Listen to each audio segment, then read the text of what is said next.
Buenas tardes, mi nombre es Don Arturo Díaz Esparza y soy de la Universidad Politécnica del Valle de México y les voy a explicar un glosario sobre la ingeniería genética. Bueno, empezamos con las diferencias entre la célula procariota y eucariota. La principal diferencia es cómo está contenido su material genético. En la célula eucariota lo va a tener definido con un núcleo, mientras que en la célula procariota no lo va a tener definido en un organelo, sino que lo va a tener regado en el citoplasma.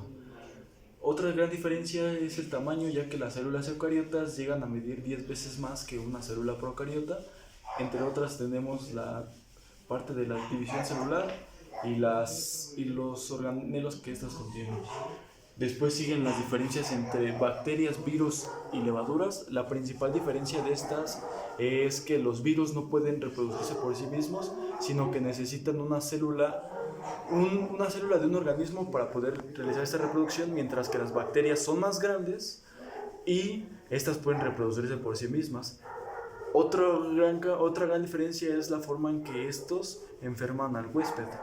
En cambio, las levaduras, ¿qué es lo que tenemos? Que son hongos unicelulares, los cuales se alimentan de azúcares y compuestos nitrogenados y nos van a servir en procesos como la fermentación. Después de esto tenemos a la genética microbiana. Bueno, ¿qué nos va a hablar de esto? Nos va a hablar sobre la composición que tienen los microorganismos y las bacterias. Nos va a hablar sobre los tipos de reproducción, la variabilidad genética, los cambios y las recombinaciones resultantes que hay en estas. Tenemos a la mitosis y la meiosis. Bueno, les vamos a hablar sobre la diferencia.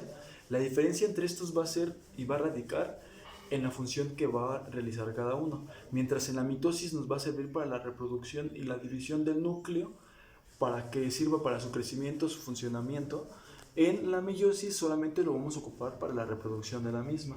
Una gran diferencia también de esta es que en la mitosis se utilizan células haploides y en la meiosis células diploides. Tenemos la fusión binaria, que esta es un tipo de reproducción asexual en la cual las células resultantes o las células hijas van a ser idénticamente al progenitor.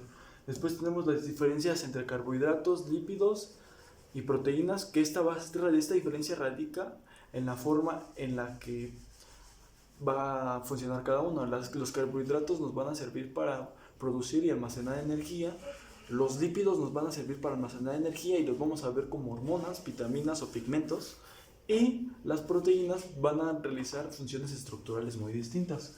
Después tenemos a los ácidos nucleicos, los cuales son los polímeros de los nucleótidos y los vamos a ver que están unidos mediante enlaces fosfodiéster.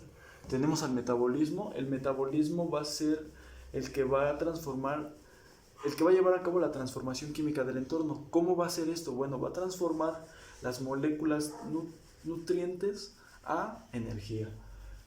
Después de esto nos vamos con las diferencias entre la estructura primaria, secundaria y terciaria del ADN. En la estructura primaria, ¿qué es lo que nos va a hablar? Bueno, nos va a hablar de cómo están ordenados los desoxirribonucleótidos. En la secundaria nos va a hablar de cómo es que están compuestas estas doble hélices. Y en la terciaria nos va a hablar sobre cómo es que está contenido el ADN en un entorno específico. El gen, ¿qué es el gen? Bueno, el gen es la unidad básica de la herencia, la cual nos va a hablar que van a ser los segmentos de ADN, los cuales nos van a servir para codificar una proteína específica. El ADN recombinante, bueno, el ADN recombinante es la unión resultante de dos fragmentos de ADN.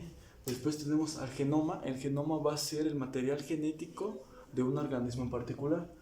La clonación, la cual va a ser aquellos procesos para realizar una copia idéntica de un ente biológico.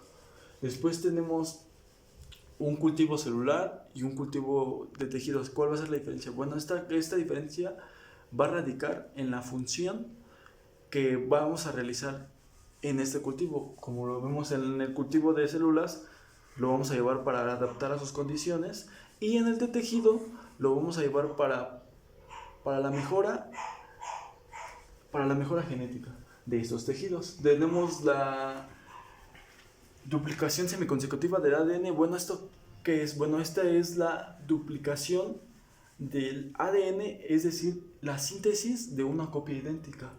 Después tenemos el experimento Nelson-Stan. Bueno, este experimento nos llevó a la demostración de la replicación semiconsecutiva del ADN. Tenemos a la bioética. La bioética va a ser la rama de la ética que lleva el estudio de los principios de la conducta humana en cuestión de la vida. Y por último tenemos las técnicas de instrumentalización básica. Entre ellas encontramos la electroforesis, que va a ser la técnica que nos va a ayudar a la identificación de moléculas puesta conforme a su campo eléctrico. Tenemos a la espectrofotometría, la cual va a ser y nos va a llevar a la separación de estas moléculas mediante luz, la interacción entre luz y materia. Tenemos a la radioquímica, la cual nos va a hacer el estudio de las reacciones químicas mediante técnicas de radioactividad. Tenemos a la cromatografía, la cual va a ser una técnica de separación de gases y líquidos mediante una mezcla, y esto va a ser por absorción selectiva. Y por último tenemos a la inmunoquímica, la cual sirve para identificar el sistema inmune humoral.